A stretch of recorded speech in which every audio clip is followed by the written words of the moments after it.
You are listening to SRM Insider. This is the Cyber Intelligence Briefing, your weekly roundup of the latest cybersecurity news and insights, straight from SRM's leading global incident response team. Welcome to another episode of SRM's Cyber Intelligence Briefing. I'm Kyle Schwebler. I'm joined by my colleagues Miles Arkwright and James Teitler. Hi, everyone. Hello. So today we're discussing a major hack on the UK IT services provider CTS, which has disrupted property sales across the country. US retailers Dollar Tree and Staples, as well as several healthcare providers in the US and the UK, have suffered cyber attacks.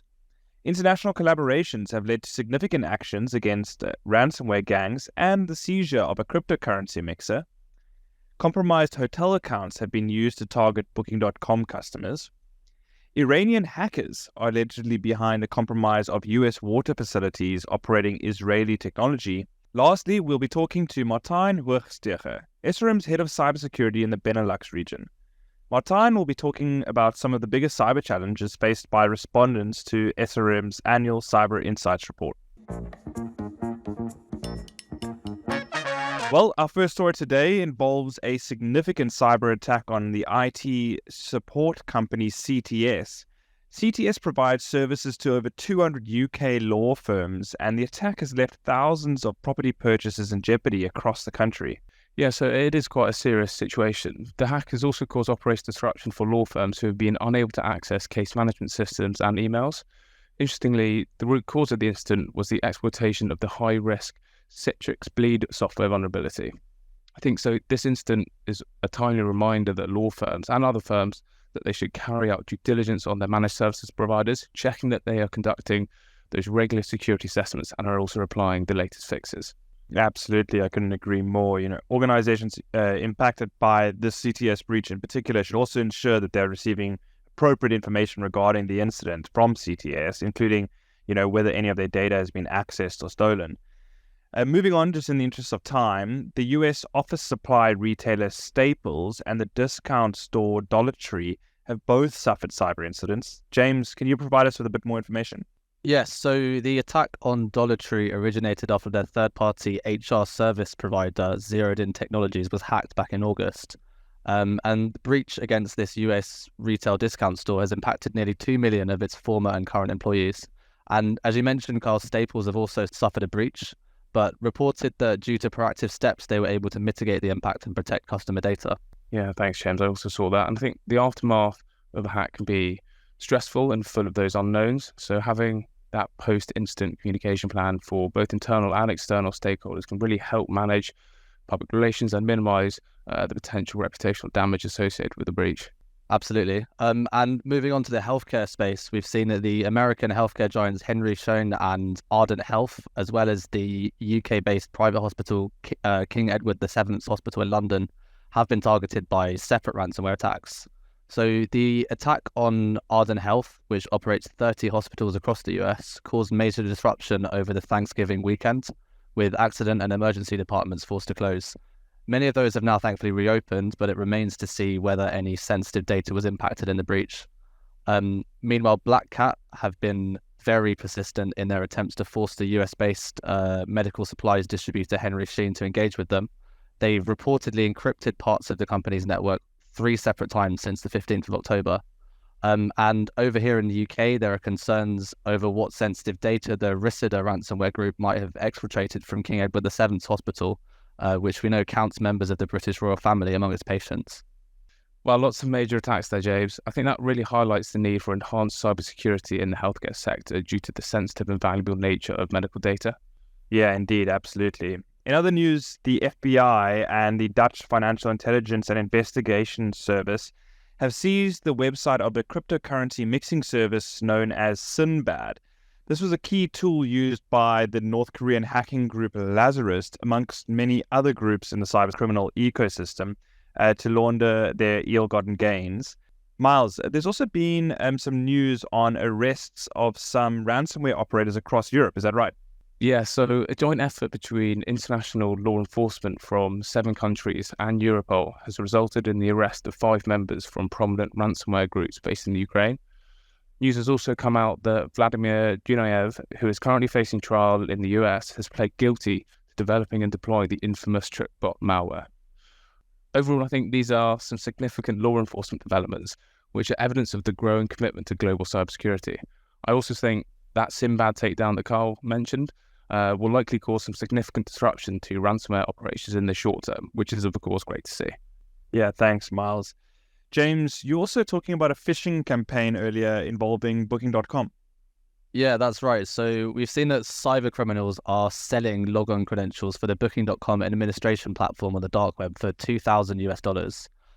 So these credentials are being actively used in advanced phishing campaigns targeting Booking.com's customers, where attackers are sending victims messages about changes to their reservations in order to trick them into making misdirected payments. This is quite a worrying trend, as the messages appear to come from the legitimate Booking.com platform, so they're very difficult to distinguish for the recipients. We've also seen reports of messages actually coming through on the Booking.com app itself. Yeah, and it's worth noting that the price here is relatively high for dark web credentials, which shows how lucrative this scam can really be. I think this is also a timely reminder to independently verify any unexpected communications related to travel or accommodation changes, especially if they request personal information or payment. Yeah, and finally, before we hear from Martijn, an Iranian state-linked hacking group calling itself the Cyber Avengers has compromised critical infrastructure across the US. So according to CISA, the group has compromised the networks of multiple waste and wastewater systems using programmable logic controllers designed by the Israeli company Unitronics. So in at least one case, the hackers have defaced screens with anti-Israeli messages and also said that any Israeli manufactured equipment was a potential target. The hackers were able to gain access to the systems by compromising internet-facing devices with default passwords, which were not changed. And according to CISA, the groups are linked to the Islamic Revolutionary Guard Corps, or IRGC, who are a branch of the Iranian armed forces. So this appears to be a politically rather than financially motivated attack. Yeah, these attacks really do highlight the importance of ensuring that credentials are unique, complex, and are utilizing multi-factor authentication where possible.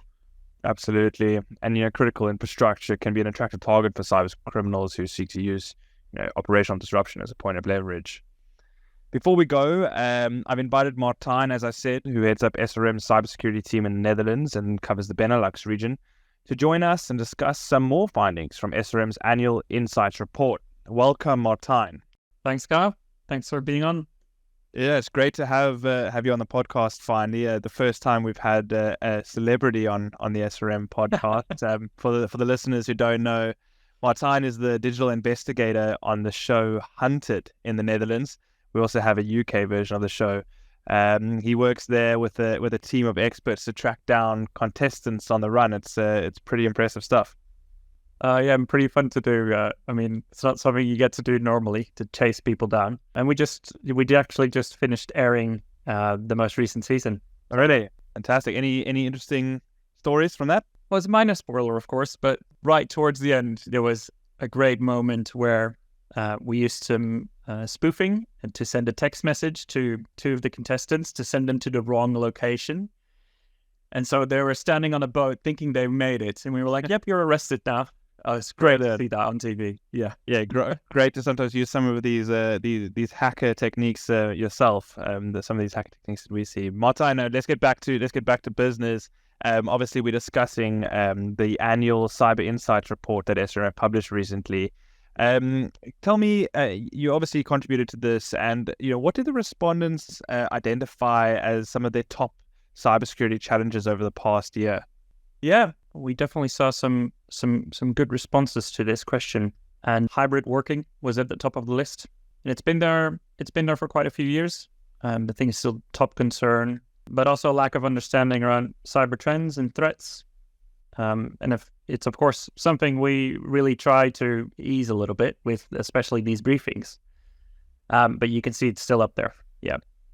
Yeah, that's really interesting. I would have thought that by now organizations would have become quite comfortable with hybrid working and the various security implications that come with that. I agree, Kyle. I would have expected it as well. But I think a lot of the change to hybrid working was during COVID time.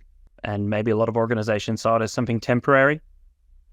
We also see a lot of residual risk from some of that rapid change back then. Sure. Now people opening up ports, making sure that everyone could access everything remotely. And some of that is still there. So it was just a rapid change, and I can see some of that residual feeling still being there. I also think it's just harder for organizations to have some control on security if people work from home. It's not their own network, so some of the security features you might want to implement, you can't. So I can understand that it's still top of that list right now. We do see that it's diminished slightly since 2021. We clearly saw that as a top concern back then, which made complete sense. But it's still up there right now. I think just the hybrid working also towards the future presents some unique challenges that organizations need to tackle. It also goes hand in hand with the second most important reported concern on that list, which is a lack of understanding around cyber trends and threats, which of course is something we tried to tackle during these intelligence briefings. But it heavily corresponds also with in the other podcast that we also talked about what organizations expect to drive the future rise in budgets. And that's also maintaining security against evolving cyber threats. So everything correlates very much with all of the other survey findings that we have as well. Yeah, that makes a lot of sense. And just going back to the hybrid models, you mentioned 2021 was higher. I think there was about 46% of respondents cited that as their main and sort of biggest cyber challenge, and we're still quite high with about 38% this year. And then moving on, you mentioned sort of the future challenge and the concerns around evolving cyber threats. I think the thing that everybody's been talking about, at least for the last 9 months, has been AI, artificial intelligence, and its implications for cybersecurity. How do you think AI will impact or increase the cyber threat landscape? I mean, a lot of people talk about AI and how it's going to make their business more productive. It automates some tasks. That'll be the same for criminals because we know they also operate like a business. Everyone has specific roles. So it'll increase their productivity for sure. But specifically towards the tactics that they use, the techniques that they use, we will expect them to use this more for phishing. So spear phishing will be a lot easier for them to target, to make it specific to a business. So and they're not going to send the same message to all organizations. They're going to make it very specific per organization. So people have to be a lot more on the lookout for attacks like this. They'll also, if you engage with them, it'll be a lot easier for them to correspond with you and to also maintain many of these correspondence at the same time. And we also expect them to not just do this over email. We expect them to start calling and use AI to generate trustworthy voices with the right accent and to really build trust that way. That's kind of scary, to be honest, especially the phone call threat. As much of a threat amplifier artificial intelligence might be, I'm also sure there are going to be many ways in which it's going to help and benefit cybersecurity defenses. What do you think? Yeah, for sure. I mean, cybersecurity has always been a field where knowledge is scarce. We never have enough people to help organizations defend themselves, and AI will help solve that at least a little bit. It'll make some of the very hard stuff a lot more accessible.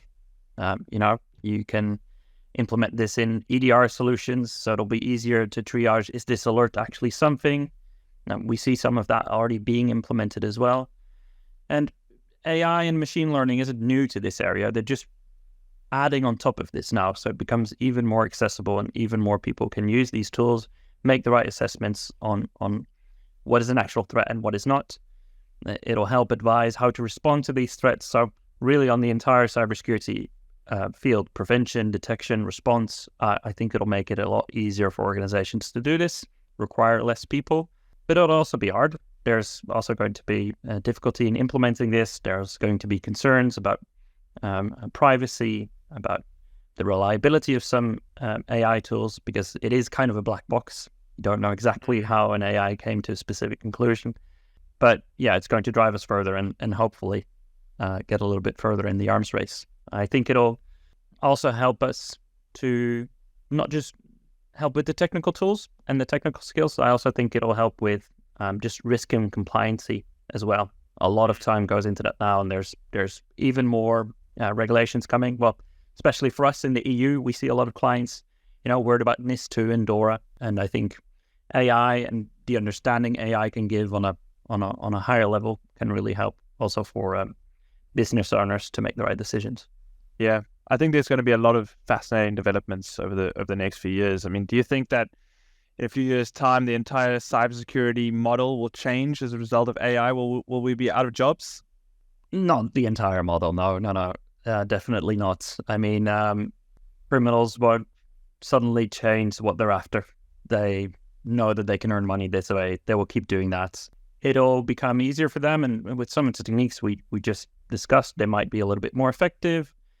They might be able to do more attacks as well, which means the arms race or the cat and mouse game is going to get a little bit of an acceleration. But we just have to keep running, everyone. Yeah. Brilliant. Well, thanks, Martijn. It's been great to have you on the podcast. Thanks, Carl. Good to speak. Well, that brings us to an end of this week's episode. Don't forget to sign up for SRM's webinar on Thursday, the 7th of December, where we'll go through all of the insights in our report in much more detail. Great. Thanks, Carl. Goodbye. Goodbye. Thanks for listening.